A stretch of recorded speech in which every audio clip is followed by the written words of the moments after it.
Kahit yung mga kongresista, wala tayong nakikita na organized response maliban lang dun sa statement ng NUP na sinasabi nila wala silang papanigan at hindi sila mag-i-endorso whether yung reklamo ay sa Pangulo o sa Vice Presidente. So, yun lang po ang nakikita natin. Yung iba naman sinasabi hindi na to exciting. So, parang may pahiwatig na kung anong mangyayari.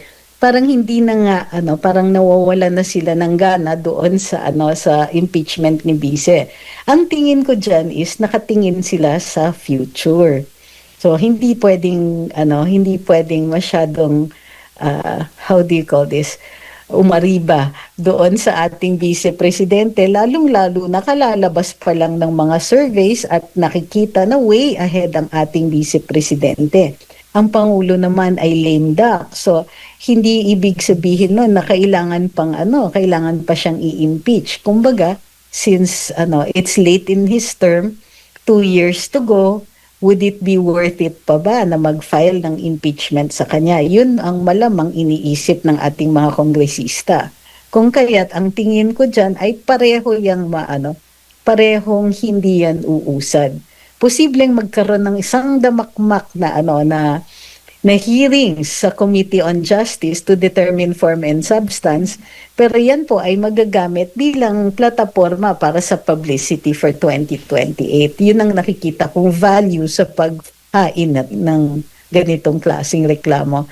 At a time na wala tayong naririnig ng mga kongresista na, in fact, wala tayong naririnig na nagsasabing dapat i-impeach si either President or Vice President. Wala pong ganun na lumalabas sa Kongreso ngayon, sa House ngayon, unlike last year na maaga pa lang, hindi pa man nangyayari may mga speeches na, may mga pahiwatig tayo dun sa pag-usad ng reklamo. Balik tanaw lang tayo dahil di ko lang alam kung kalintulad ba or maaari nyo po bang ma-differentiate yung nangyari po kay dating Vice President Jed Binay na 2016, kahit siya po ay Vice Presidente, ay nasampahan din siya ng kaso. Umusad yung kaso niya sa Sandigan na bayan, pero kalaunan ay pinawalang sala naman po. May kaibahan ba ito? Bakit sa kanya umusad at bakit or ano yung muna yung kaibahan dito po sa dalawang pagsasampa ng kaso ng sa Vice Presidente dyan po sa Ombudsman, Attorney? Well, kung hindi ako nagkakamali, si Vice President mayroong kaso sa Ombudsman, pero hindi nakagawa or hindi ginawa ng findings until after na siya Vice President. Pero i-correct nyo ako kung mali ha. Yun ang nakikita ko lang na difference kasi maaaring imbestigahan kahit impeachable officer.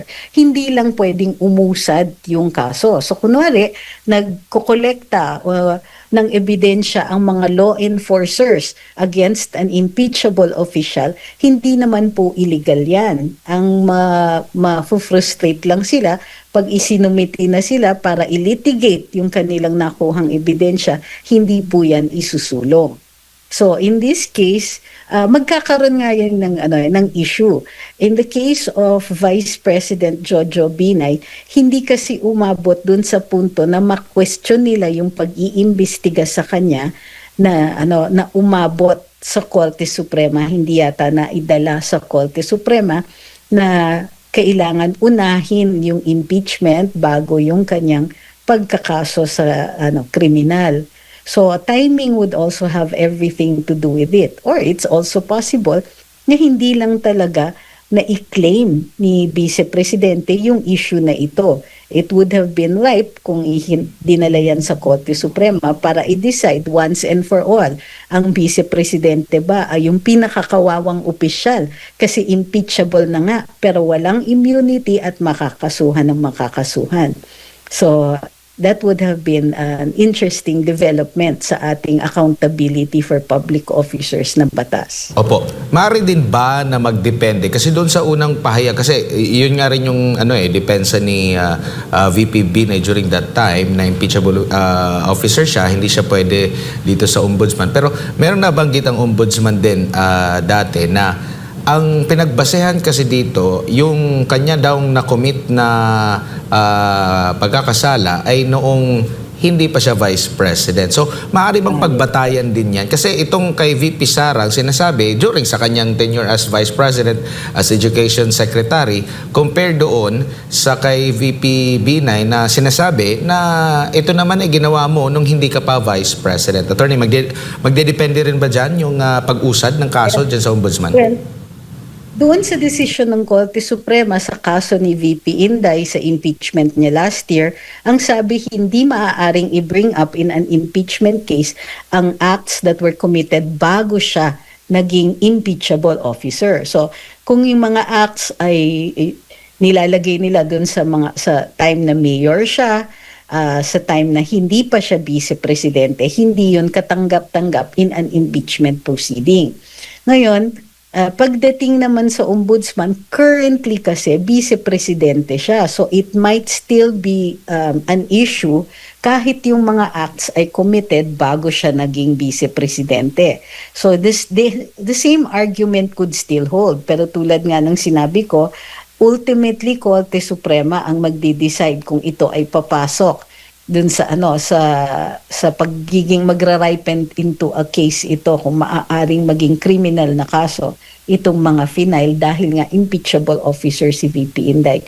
Hindi pa po rin naliliwanag nga ng Korte Suprema yung issues na yan. Sa tingin niyo po, ma'am, kapag may pag-usad dito sa isinampang kaso, ito ay pangalawang set na ng kaso po, no, kay VP Sara Duterte. If ever po na gumalaw ang ombudsman dito at simulan po yung investigasyon at pinanindigan po natin na hindi pwede dahil nga impeachable officer siya, may paglabag na po ba dyan ang ombudsman? At pwede rin bang hindi na tumugon ang side ni VP Sara dito sa ombudsman kung merong paggalaw na dyan, diretso na sila sa Supreme Court? Hindi. Kailangan mag-acquire muna na may act doon sa Office of the Ombudsman na magsasaad na sila ay taking cognizance of the case. Nang sa gayon, may basihan na si VP Inday na umakyat sa Korte Suprema. Kung wala pa kasing acts ang Ombudsman, wala pa tayong grounds, wala pang dahilan para sabihin na nilabag yung kanyang karapatan. So until that time, hindi pa siya makakaakyat para i-preempt ito. At any rate, yun nga, kailangan rin ma-determine ano ba ang kinakaso sa kanya, administrative ba o criminal. So mas maliwanag kung maumpisahan na nga ang preliminary investigation sa kanya and then maaari na siyang dulog sa Korte Suprema. So pag nag-umpisa na mag-imbestiga ang ombudsman, yun na yung act na yun na pwede nang questionin sa Korte Suprema, Attorney? Yes, pwede na doon. Opo. Lipat tayo dito sa usapin naman po ng impeachment. Nabanggit nyo kanina na once na napunta na yan sa Committee on Justice, kung ano man yung pipiliin nila, hindi na pwede na maghain pa ng panibago, no? Kumbaga yun na yung uusad, ma'am. Pero sino po yung pipili? Kasi halimbawa, ngayon, itong si Attorney De Jesus naghain na ng impeachment complaint at sinasabi ngayong araw din naman, maghahain daw yung makakaliwang grupo ng impeachment din laban kay Pangulong Bongbong Marcos. Sino po yung pipili doon na alin doon ang uusad? I-consolidate ba ito or separate ito? O paano ba yung tama po as per sinasabi po ng Korte Suprema, Attorney? Kung against the same official, in this case, dalawang impeachment complaint against the President, depende yan. Ang sabi ng Korte Suprema, no more than one process. In other words, no more than one impeachment process ang maaari in 1 year. So, in this case, ang mangyayari dyan is, kung ika-count, ang kinakount na proseso ay kapag gumalaw yung reklamo from one office to the other. So normally yan, di ba, umabot sa SecGen goes to the speaker goes to plenary. Maaaring mamili kung saan dyan nag-umpisa ang proseso. So normally yan, dun pa lang sa pag-transfer. Ngayon, base dun sa kaso ni VP Inday, hindi kasi naging maliwanag doon yung pag-refine nung desisyon dun sa kung kailan talaga nag-uumpisa ang impeachment process. So malamang yan is from the plenary to the Committee on Justice kasi yun yung lumang kaso. So pag tinransfer na from the plenary to the Committee on Justice, hindi na siya mako-consolidate. Doon na lang sa doon dapat sa plenaryo ang consolidation. So in this case, kung hindi makahabol sa plenaryo yung panibagong reklamo, wala na. Better luck against next time. Opo. So, nag-uumpisa ang process once na nakapag-desisyon ang plenaryo po na i-endorse sa komite? Hindi yung galing mismo sa SecGen to Speaker or galing sa Speaker papunta doon sa plenaryo? Dapat. Pero kasi dun sa kaso ni VP Inday, di ba naipon lahat doon sa tapos naitipat siya doon sa plenaryo. Nauna nga yung... Pero at that time, may pumasok pa na fourth impeachment complaint. Technically, hindi na dapat nakapasok yung fourth impeachment complaint kung susundan natin yung lumang desisyon. So, ang tingin ko dyan, it is from plenary to the Committee on Justice. So, kasi nga, yung lumang kaso, yun yung sinasabi. Nung nag-move siya from plenary to Committee on Justice, nag-umpisa na po yung proseso. Kasi, yun na, may impeachment na nangyayari in the House. So, impeachment process na yung nangyayari in the House. So, sa ngayon, hindi pa naman nag-transfer from plenary to the Committee on Justice, pwede pa at maaaring i-consolidate yan in the plenary. Opo, kasi meron din akong narinig na parang hindi na ata i-consolidate. Kumbaga, ang tanong ko nga doon sa kongresista na yun, kung di ako nagkakamali, partner Jade, yung last time natin nakapanimis ang kongresista, parang pipili sila kung saan doon. Wala na daw atang consolidation. Pero ano po ba yung sa tingin nyo po, ma'am? Dapat po bang mag-consolidate or pipili sila? Kasi kung pipili sila, alam nyo na, may magduda ang ating mga kababayan na alin dito yung hindi uusad, dito yung pipiliin ko na umusad sa para madaling mabasura, attorney. Well, pwede kasi yun Pwede silang mag-determine dun pa lang sa plenaryo na hindi na iaakyat sa Committee on Justice. So may discretion talaga ang plenaryo dyan. So alam nyo na kung anong i-expect pagdating sa ganyan. Although hindi ko nakikita kasi na magkakaroon ng damage dyan. Kasi nga either way, an impeachment complaint has been filed at uusad yan. Pupunta yan sa Committee on Justice. Pero from the Committee on Justice, dyan po natin makikita kung sapat talaga ang obligasyon na nasa reklamo. So sa plenaryo, ang determination lang dyan is kung pwede pang tumuloy yan sa Committee on Justice, kung sufficient siya, kung seryoso siya enough for them to consider na, sige, umpisahan natin ang proseso nito. Opo, pero bilang bihasa rin sa komunikasyon na attorney, anong nakikita nyo po? Kasi hindi po ba napag-uusapan before pa yung paghahain muli ng impeachment dito kay Vice President Sara Duterte, pero biglang nagbago. Parang dito na ngayon nabubuksan sa presidente. Tapos sa side ng Vice Presidente, maraming mga nagsasabi na baka hindi umusad, abala na ang Kongreso ngayon, walang enough na possible. Bakit ganun po ang nangyari? Or baka ano ba ito? Meron bang pagmamaniobra, meron bang pinaplano na at the end itrap yung isa sa kanila, attorney? Ako, ang tingin ko, walang plano. At kahit yung mga kongresista, wala tayong nakikita na organized response maliban lang dun sa statement ng NUP na sinasabi nila wala silang papanigan at hindi sila mag-i-endorso whether yung reklamo ay sa Pangulo o sa Vice Presidente. So, yun lang po ang nakikita natin. Yung iba naman sinasabi, hindi na to exciting.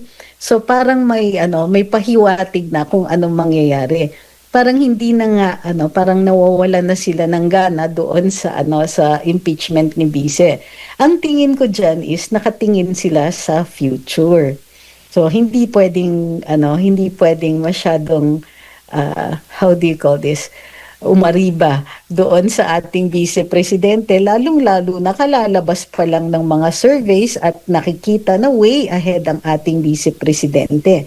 Ang Pangulo naman ay lame duck. So, hindi ibig sabihin nun na kailangan pa siyang i-impeach. Kumbaga, since it's late in his term, 2 years to go, would it be worth it pa ba na mag-file ng impeachment sa kanya? Yun ang malamang iniisip ng ating mga kongresista. Kung kaya't ang tingin ko dyan ay parehong hindi yan uusad. Posibleng magkaroon ng isang damakmak na hearings sa Committee on Justice to determine form and substance, pero yan po ay magagamit bilang plataforma para sa publicity for 2028. Yun ang nakikita kong value sa paghain ng ganitong klaseng reklamo. At a time na wala tayong naririnig ng mga kongresista na, in fact, wala tayong naririnig na nagsasabing dapat i-impeach si either President or Vice President. Wala pong ganun na lumalabas sa Kongreso ngayon, sa House ngayon, unlike last year na maaga pa lang, hindi pa man nangyayari may mga speeches na, may mga pahiwatig tayo dun sa pag-usad ng reklamo.